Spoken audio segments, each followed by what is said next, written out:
What clicked at that point and you felt, okay, I've got to do this, or I can see something here? Nothing is ours, except the time in which we are living.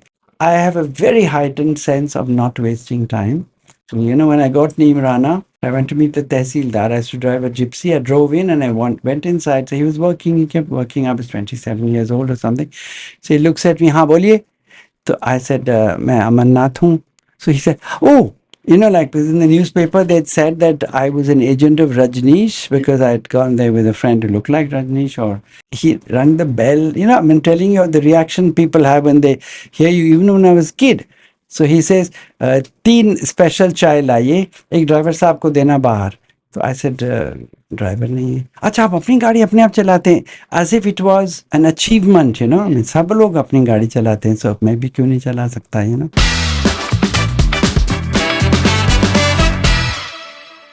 Welcome to Unbox with Tanvi, a podcast, a YouTube show that tries to understand and unravel human behavior through conversations with people who've led inspiring, interesting, and unconventional lives. Today, I have with me someone. It's difficult for me to introduce him because he's just done so many things and he's squeezed every drop of life. He's an author with more than 19 books under his belt. He's a historian who's written some of the most prolific books on India. He's a painter, he's a music lover, he's also dabbled in dance, a journalist, an advertising man, a conservationist, and many, many, many more things. They call him a modern day Rishi, his friends. And I think for me, he's just a very generous soul who's agreed to come on my show. He is the soul and heart behind the Neemrana Heritage Hotels. And I'd like you to meet Mr. Aman Nath. Welcome to the show. That took up almost the whole time of the show, I think. So, well, that was me introducing you, but how do you see yourself? How would you describe yourself? I just think of myself as somebody expressing myself, a creative person. I am somebody. No, I can also tell you how I don't see myself. I don't see myself as an idler. I don't see myself as somebody who's missing out on anything. I never want to be somewhere else. I never want to be doing something else. Whatever I'm doing, like I'm with you.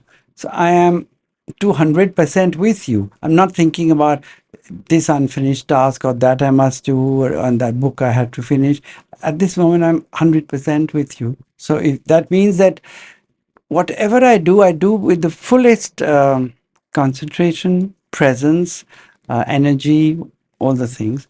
And what people see of you and make of you is also maybe like that Pirandello's elephant, that if somebody touches your leg, the of the elephant, yeah, and the tail and the trunk and all that. So I think that we are all many faceted. So what your daughter thinks of you, or what your husband or your grandmother or your mother-in-law, are different aspects. And I think like a faceted stone, we turn around. And in India, we have the facility. We're not just, this. So particularly the ladies, I think the ladies play incredible amount of roles with incredible ease, slipping into one to the other, and they're never out of place. That's so true. Yeah. And I think we're all more than the sum of our parts, so to speak. And there are different aspects. I think you explained it so well because I have struggled with this myself because I was in television, then I was an entrepreneur, then I'm a trainer and a coach, a mum, and various other roles that we play in our life. And when somebody asks me, what do you do? I usually struggle to answer because I do many things. No, but then there's also this issue about immodesty. I mean, your introduction of me was many faceted, and it's true and not true. People say, I mean, I've written nice books. Why would the Tatas choose me to do their corporate book if I wasn't somebody who was somewhere in the ranking to do a centenary book for the Tatas or the President of India? This is the top of the line people. But every time somebody approaches me to do this, actually somebody pointed this out to me, so I became conscious of it, that I am not full of myself. If the president of India says to me, you should do this book, my reaction is, he could have found somebody better. My honest reaction is, so when I was in school, that's a good one actually. I was 17 years old. I gave my exam and I went on a trek immediately, which was in Himachal in the middle of nowhere and with much roughing it because that's fun. And I arrive in Simla and I'm walking on the Mall Road. And those days we never used to hug and kiss boys and girls like they do now. And there was a girl from my class who was walking across and she ran up to me and she hugged me and she kissed me, which was like, and she was the daughter of a teacher of mine. And she said, wow, you've come second in India. So I said, what? So she said, there was an article, a picture of me. And my first reaction was, really, is the whole of India so dumb? So you can look at it from both ways. If I was the other sort of person, I say, wow, I'm somebody. So the minute you do that, then I think your internal growth stops. Yeah. Because complexes is the best thing you have. You talk to people, the best runner and all. They weren't born thinking they were the best. They were born thinking, I come last, I must try harder. And more stories are about the struggle that takes you to the top. Yeah. Rather than the arrogance. Yeah, you don't take your talent or your gifts for granted and you push yourself. You mustn't. Well, you have a gift because when we met for the first time, you looked at me and you had, well, an opinion or an observation that you shared, and you said, I'm an instinctive person, I'm a psychic person. So do you think that's a big part of who you are or how you get things done? Because you've got a lot done. I don't think I began like that, but when you turn 100 or whatever you are, then you begin to see things. I mean, whatever profession you're in, once I used to play golf with three justices and the Chief Justice of India when I was 14, and they were talking to each other. I was there, so I was asking them questions. They said, when two people walk in, who are litigating, he said, in the first 5 minutes, we get to know who is guilty. Wow. So I said, wow, but it goes on for a long time, for years and so on. Years, yes. Yes. They said because, they're good at their job. So you can tell from the body language of two people. Somebody says, I'm such an honest person. I've never done this. I've never done that. But we never said you did. So why are you giving the explanation? So you're caught right away. Or, he does this to me, that to me. The guy who's not guilty is quieter. He's composed because he believes he will win because he's not done the murder. And the other guy is starting to give explanations, chor ki tari mein tinka kind of thing, so. Yeah, that's true. That's true. One of the things that, Delhi's a relatively small town or has elements of a small town. And a lot of your friends have said very interesting things about you. You've been called an elf, an alien who's achieved so much that it's not humanly possible, hence alien, a saint, a modern day rishi. I think they've called you a fakir. Somebody's called you Peter Pan. Oh dear. I wish I could fly, yes. Yeah? Yes. So do you relate to all of these sort of explanations that people have given you, or the names that they call you because of all of that you've accomplished? I'm just a human being, so it's back to that Pirandello thing. If somebody sees me as no, in my main profession, which is now heritage restoration, people think, say you're a magician.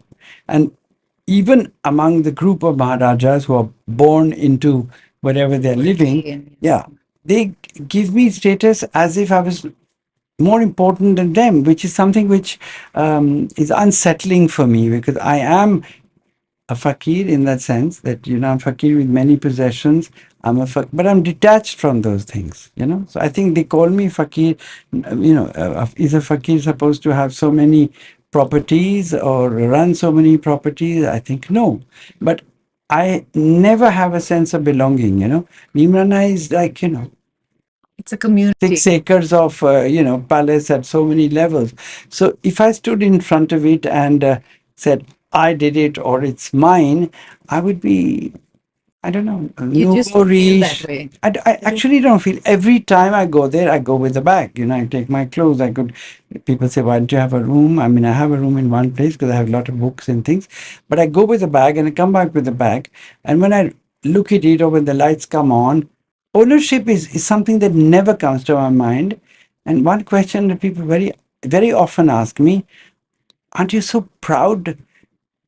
Proud is also not a sentiment That you relate. that I relate with at all, you know. I relate with, that's also, it's a bit dumb, but that's how I think it happened on its own. I really think it happened on its own. I keep thinking that, you know, I visualize something and it happened. Now, between the visualizing and happening, There was a is lot a of doing. huge amount of work. People say, I have to renovate a bathroom in Delhi. I can't do it. And you've done 92 rooms and, you know, bathrooms and plumbing and everything. But man is quite incredible, you know. So Man, when you saw Neemrana for the first time, it was nothing but disjointed, few leftover, buildings and rubble, like you said. What clicked at that point, and you felt, okay, I've got to do this, or I can see something here. I think it has a long history because first I come from a family of refugees from Lahore, so and from a kind of important family who were, you know, who had industry and they were in society. You know, and my great grandfather was the first Indian sessions judge of at the British time. So he had status, but he wore khadi. So he was a nationalist, but working for the British. So he had to play that kind of the delicate role of not Balancing. being anti-British because that. But he, you know, was the founder of the Arya Samaj. He wrote 5 of the niyams of the Arya Samaj. Was his president, and you know. But so he played many roles. So maybe it's genetic that you can, you know, just take on something and do it. Or when people say you can't do it and you want to prove to them That you can. that I think is also a very Punjabi thing because people in the Punjab live in the present, have lived in the present forever because their history is such, you know, geographically they're placed somewhere. You know, we've had the Greeks, the Turks, the Afghans, the Scythians, the Huns.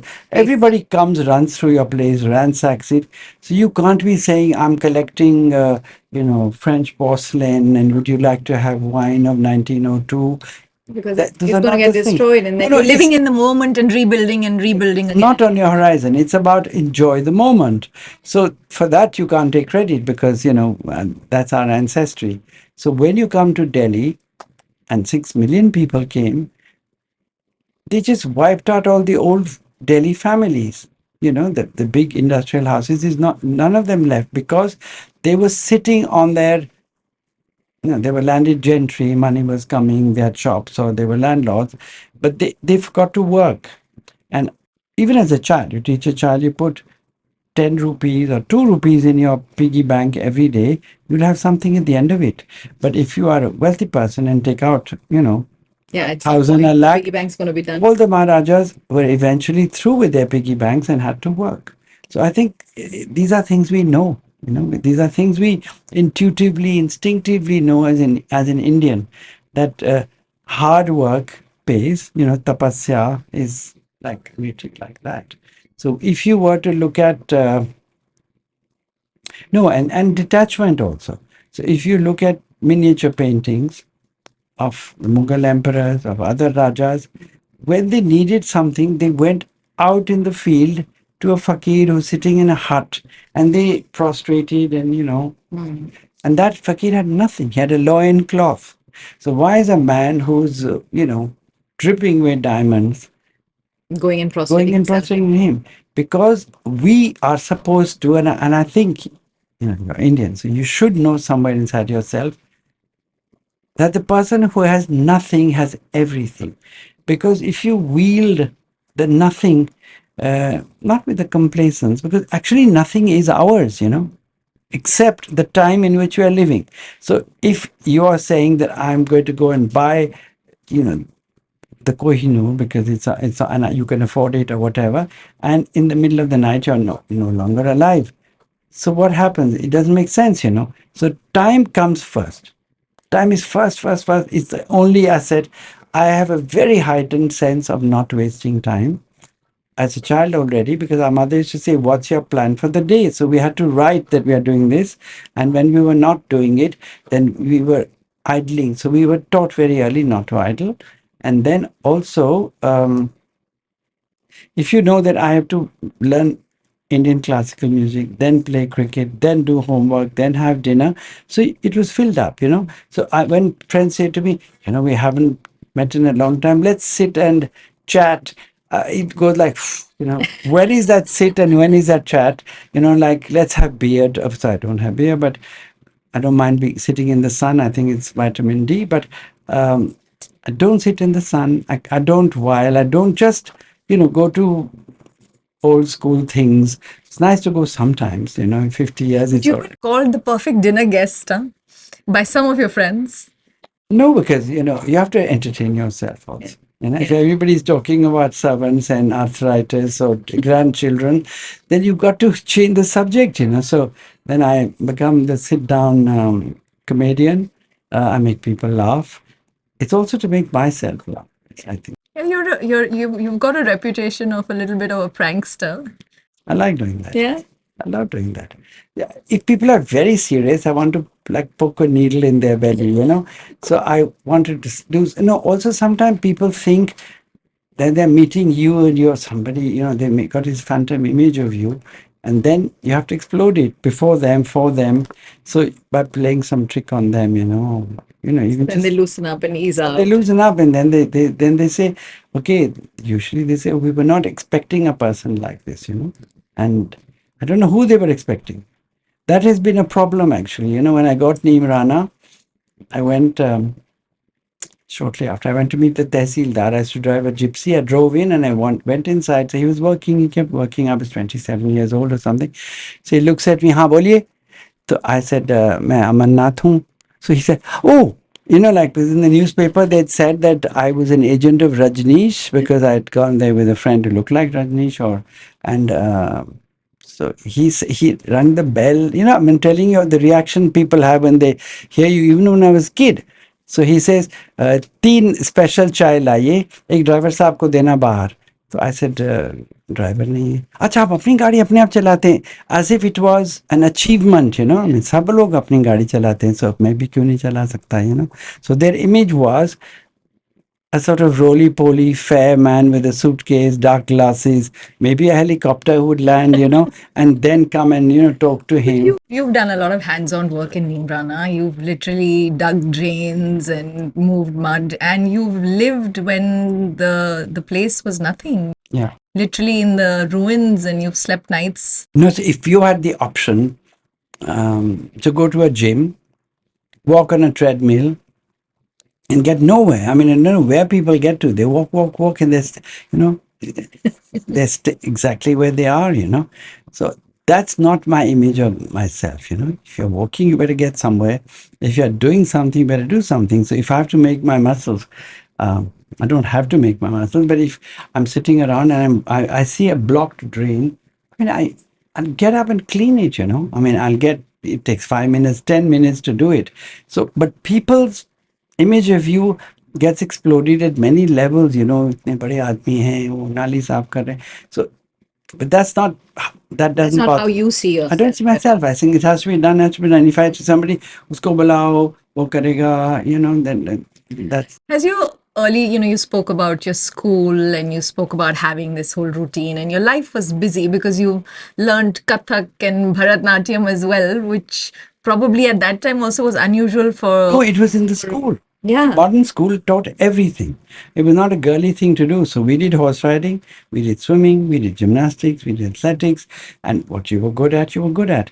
My father was, India level badminton player. He and his brother were the national champions. So, you know, so sport is in the body. And I'm not born of somebody who's 90% gangling, what fat, protoplasm, whatever it is, because that's genes. You have to fight it. So if you're well made in body, and then well made in the brain, then nothing should stop you really. If you want to do something, then you should do it. You can't blame anybody. As you, there's another kind of person I meet. I meet people who use every excuse in the world for they not having become what they were dying to become, or about to become, or wanted to become.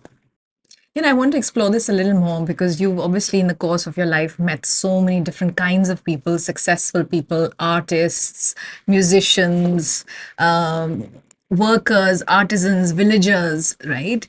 And you just said that there are a lot of people who say they want to do something, but they've got all the excuses to not get it done. Yeah.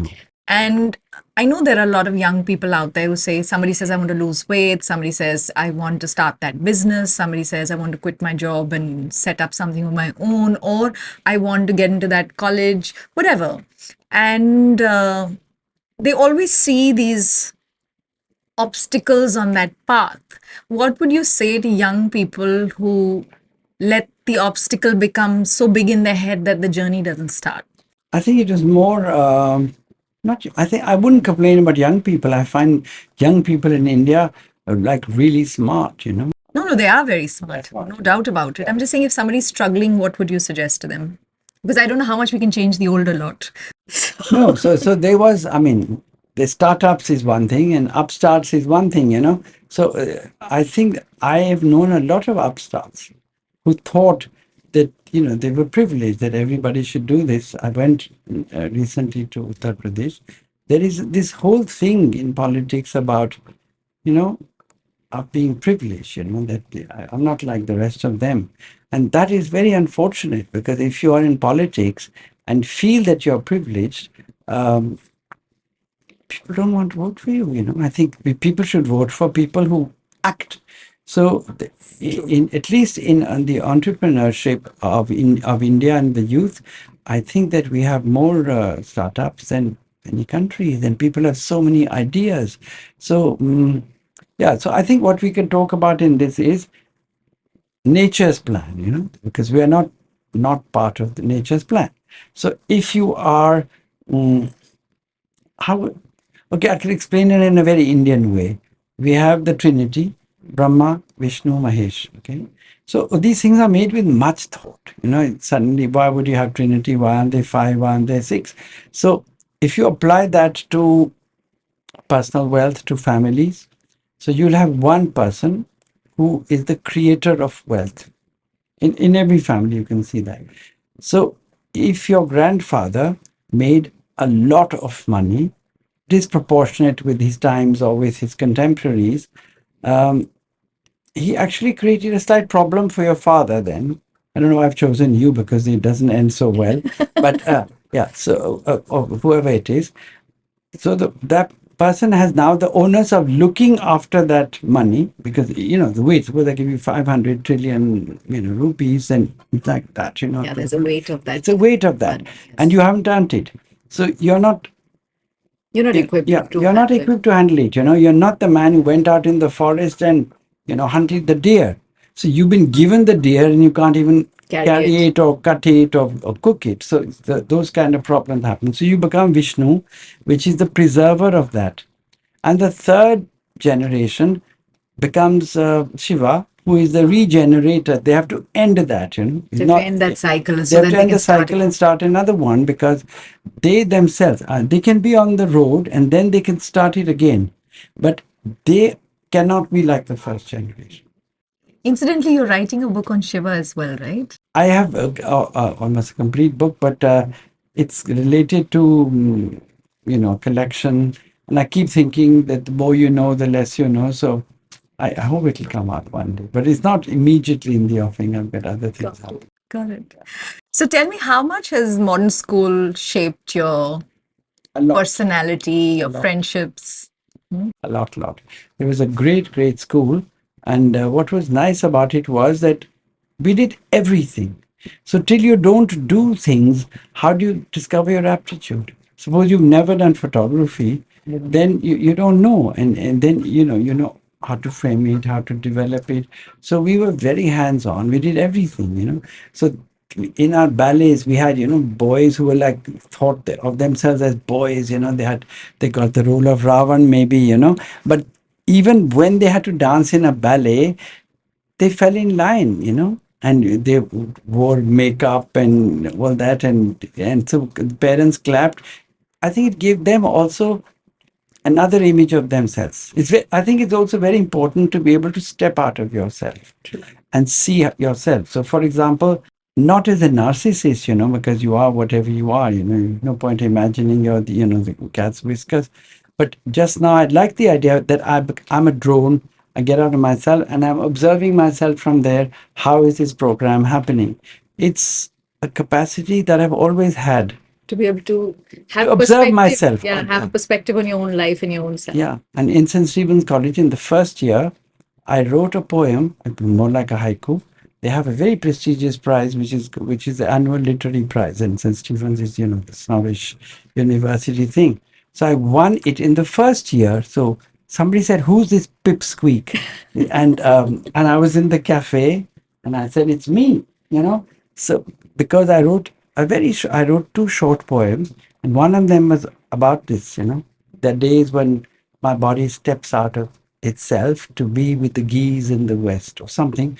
To this capacity to to hold a mirror to yourself. Yeah, be detached enough to be able to see the reality Yeah. of your life. And know that when you're talking rubbish or you're making a fool of yourself, you don't need somebody else to tell it to you. We have this You have the ability. drone To capacity. reflect, a friend of mine, somebody I look up to and respect as well. He always used to say that it's okay to bullshit, but the day you start believing in your own bullshit, that's when you know you're in trouble. No, but it maybe it's not even okay to bullshit. Yeah. In humor, you can, Yeah. but another thing, and I don't like injustice. Even though I was tiny, I was, you know, I, I was a gymnast and I was an athlete. So I didn't look like, a big chap because, the girls grew up faster in school. We were smaller and then eventually became full. But when people bullied me, I remember there was an Assamese boy. He was like a toughie. He came and kicked my lunch one day. I was having lunch. And I got so angry that I, pushed him on a hedge and he fell with his legs up. And I sat on his chest, caught his hair and bashed him. And I said to myself, what am I doing? But I don't like injustice. And I would do anything to fight it. And I think that has helped me a lot because in life, you'll meet bullies and bullies. And the government is also quite a bully. But, if you're in some department and they'll come and they'll think they wield the power to stop everything that you want to do. You faced a lot of that with Neemrana as well. Yes, people in forest department will come. You're digging a foundation. They'll say, "Aap mining kar rahe hain." Hello, how can you make a building without digging a foundation? And if stone comes out, it doesn't become mining. So they try and scare you and send you a notice. So you have to call off the bluff. So at 20 or 30, it's difficult to call the bluff because they're older than you and they're talking down to you.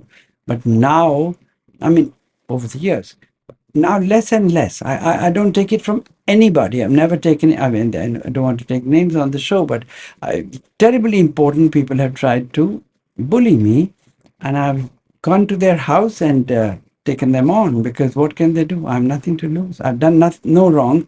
If I've restored 32 buildings in India. There's nobody else. I'm not superhuman, but I have nothing to be ashamed of that I've done that. So if somebody wants me not to do that or stop my progress, I won't let it happen. For the wrong reasons. For the wrong reasons. They think that, no, also they think you're a money bag because the money bags in India do a lot of hanky-panky things and they think that money will get them out of it. So my story about that is completely different. I've never taken a loan. So but you mean no bank is behind you? Nobody's behind you? Nobody's behind you. Does anybody give you money without strings attached? So why would you become a puppet, Yeah. I think that sense of social justice has also pervaded so many of the Neemrana hotels because you've employed people, they've got pride in what they do, they've got a sense of belonging, and that They're reflects. fabulous. Yeah.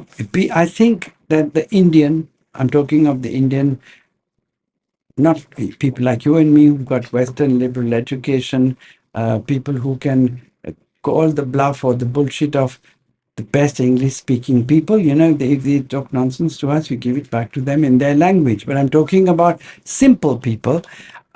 They're so fantastic. They have a sense of fairness, they have a sense of justice, they have a sense of everything. And it appeals to me so deeply that I actually learn so much from them. Really, I learned so much from them. Live in a small village, people will be conscious of the fact that so and so doesn't have food this week and they will share.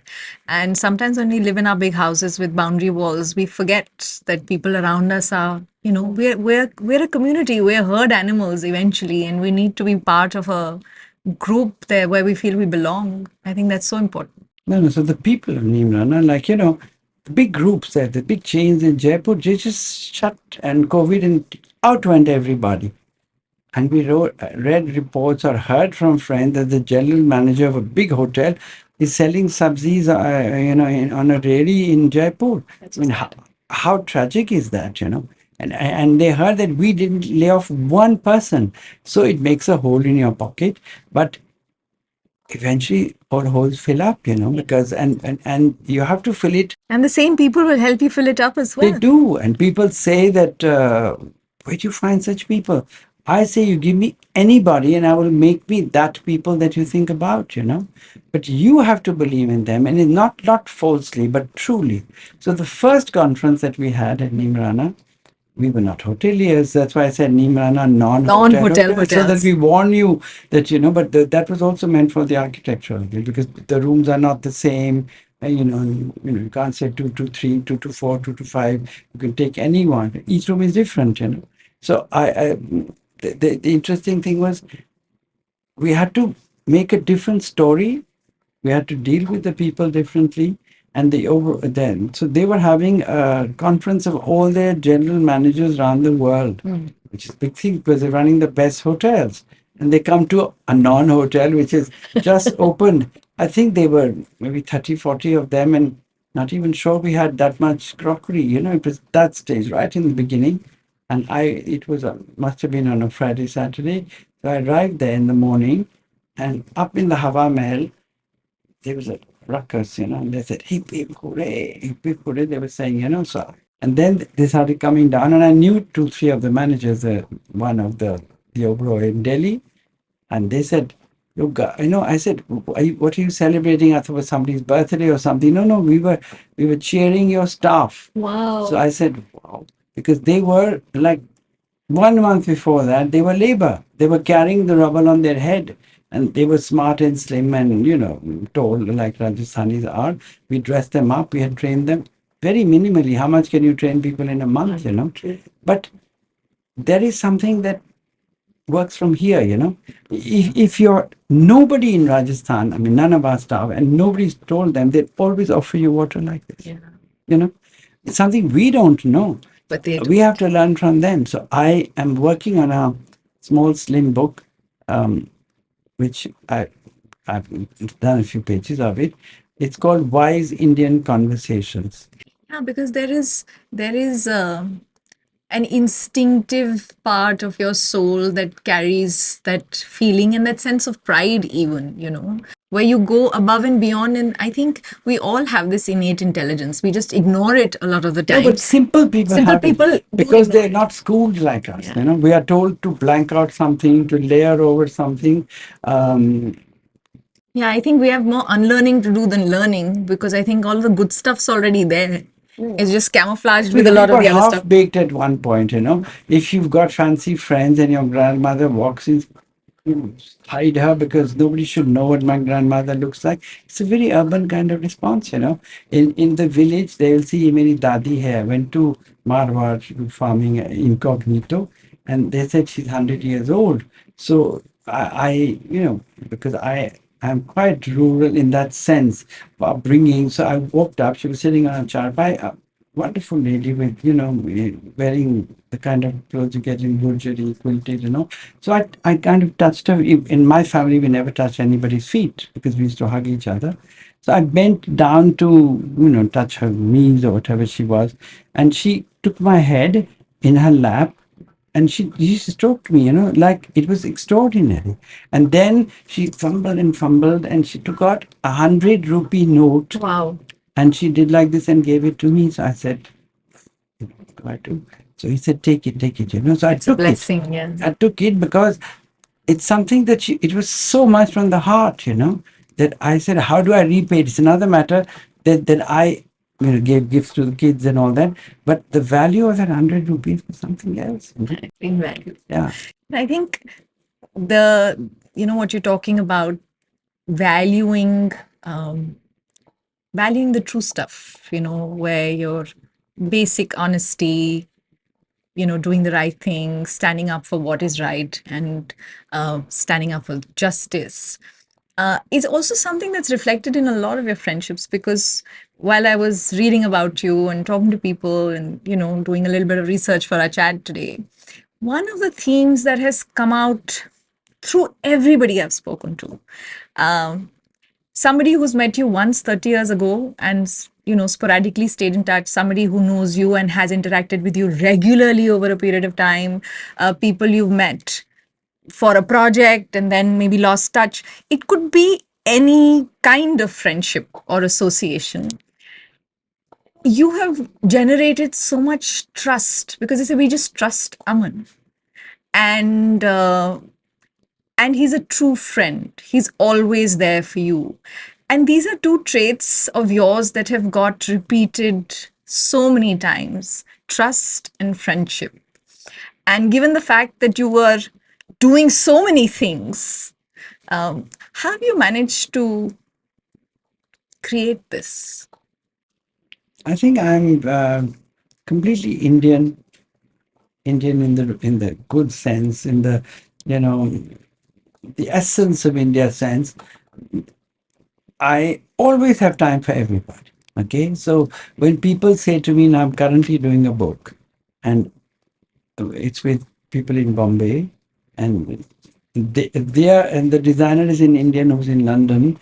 I mean, the way they work is so strange for me. I've done, so many books and I've sat and done everything. They say, can we call you at 3 p.m. on Friday?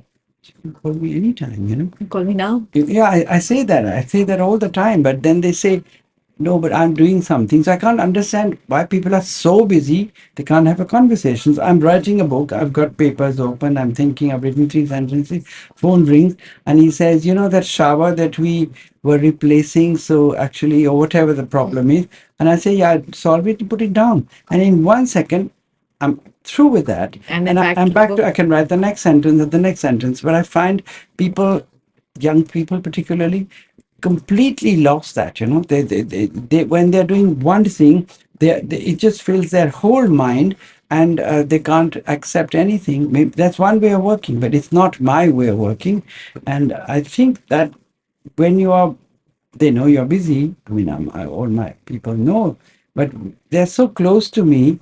I sleep with my door open in all the hotels.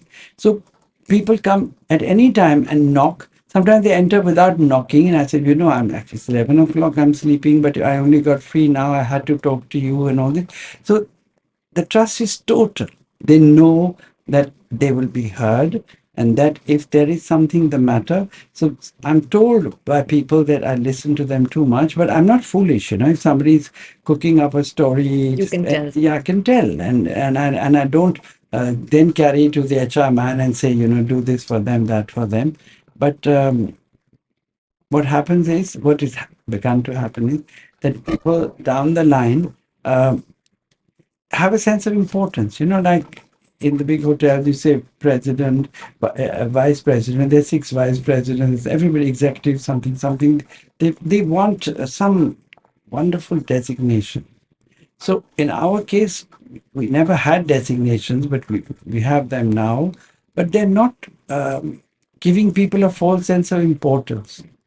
In the big corporations, they give you designations which you can hand out at a club, and people won't laugh at. They think they won't laugh at you, but they know what an executive somebody means, because they might be 100 in that company. True. You know? True. I want to thank you so much for coming and having this conversation with me. One of the words that's used with you is generous, and I think you've been very generous to take out time and speak to me. I think I'm truly grateful for that. It's nice of you, but I would look at it also from the exact opposite point of view. I'd say, why does she want to talk to me? So I'm curious about that you find it interesting. And also, conversations are wonderful, because when do we retrospect? When does somebody hold a mirror to you? So I was hoping that you would also say, the one shortcoming in you is this, so that you can work on that also. But Yeah. do tell me, what is the one thing you would advise the 25-year-old Aman? What's the one piece of advice you would give to your younger self? I don't know. I didn't waste time. Um, Well, maybe there's nothing, and you're happy with the way things have panned out. it can't be perfect. The thing is that if I had more money when I was a kid, I would not have gone out for the kill. So if time, we all have the same time, so I made a very good use of it. I was respectful to people. I love my teacher. Maybe I could have learned a few more languages, but you know what? Then we did what we did. I remember in one vacation, my father saying to me, somebody said you should learn to type. So I wanted to join a class. So my father said, do something more useful. You'll have a secretary to type, which was such a wrong thing to say, because we didn't know that we were going to live with our fingers. But I learned it along the way. If you had to, there's lots of people watching, and if you had to give two or three pieces of advice to young people who are starting out in life, what would it be? Don't listen to other people, listen to yourself. Your voice tells you what you're good at. And if your parents are saying, don't do this, they're trying to brainwash you, because maybe they think they know better. But nobody knows yourself better than you. So I think in your quiet moments, because we have a lot of time with ourselves, we spend a whole night, we have that wonderful moment of Brahma Muhurat before we wake up, when we are conscious and subconscious and totally alert and wise, and I think also aligned with the cosmos. Uh, all our answers come, all my answers come there. I think of buildings. I think at that time, 3:34, I'm fully awake, and I'm doing all my work. And then when I write something, people say, but when did you do it? At 3:30 Speak a.m.? to me. No, but people then, drink whiskey and wine and gin and drug themselves, and they get up with a hangover. That's not there was never India. India woke with the sun. And Yeah. if you And they were aligned to the cosmos, they like were you said. aligned to the cosmos. So there's extraordinary wisdom in India, and I think we should be looking at that. I think that urban India needs to school itself from rural India. When unfortunately the aspirations of rural India are completely gone awry, they all want to shop in a mall. So if in this thing, I hope we don't lose everything. So if the young people you're talking about went and learned from farmers, I don't know how you learn. You have to travel, you have to be open. Yeah, but there are young people. My daughter, she learns farming and now she volunteers and teaches other children organic farming as well. And being connected with nature has really kept her grounded, I think, through these teenage years. Grounded is very good, but it's very important to be grounded. I was once sitting in a village in Rajasthan, and a drunk walked by. We were sitting on in a chopper, in a charpan, and he was falling around. So he says, Saab, look at this man. He said, इनको मालूम नहीं कि असली नशा तो गेहूं का होता है. So I said, what's that? So he said that when you're plowing the field and your wife brings you roti, you sit down and eat the roti, the high that you get when you eat that roti, and you shut your eyes for 5 minutes, and that's something that nobody can teach you. True. And you know that, when you eat just a roti, and after a hard and Hard day's work, yeah, yeah. that's the high, So to get a fake high from a bottle or the dregs of it and pinch somebody's bottom and think you were drunk and did it when you know that you did it. So I think people have to stop playing games. They have to be themselves, be real, align themselves to the cosmos, work hard, have no regrets. And you'll still have enemies, but they'll be because they're insecure, they're jealous. But you will learn to pity them and say that's their calling in life. They're going to be negative all their life, so you should stay far from them. No, those are such beautiful thoughts because I think if you can get rid of the clutter in your life, the alignment comes and answers come, and you start hearing your own inner voice quite strongly then, and that belief in yourself builds over time. So I never completed that sentence about the judge. When you walked in and when you talked for a few minutes, I I think I'm always like glass before you. If you can see through me, I'm nothing to hide. But you were very glass before me because you laughed, you were spontaneous, you're pretty. You were not. You had no airs about yourself. So therefore, I saw through you, and I found. I mean, it's not psychic. It's just I suppose being sensible, being human. I thought that you need to do something which is your calling, which is bigger than whatever you are doing at the moment, and perhaps you were searching that. So that vibration came, and I answered. I was. It was too early for me to say anything to you. I said it in the first 5 minutes, maybe. True. And you were surprised. You said, "How did you know that?" But this does happen to me very, very, very often. Yeah, I think synchronicity is a word that's very constant in your life. The people you've met, cosmic connections, I karmic think for people, connections. it happens all the time. See, I walked into the office. I just received a message with a photograph, and the same photograph was on the screen. Now, how many pictures are there in your screen and my screen? Why does it happen? So it's something I've stopped questioning. I've just said that keep going the way you're going because it's the right way. Yeah. Thank you, Aman. It was a delightful conversation. Thank you so much for being with us here today. And may we have more karmic connections and cosmic I'm sure connections we soon. will.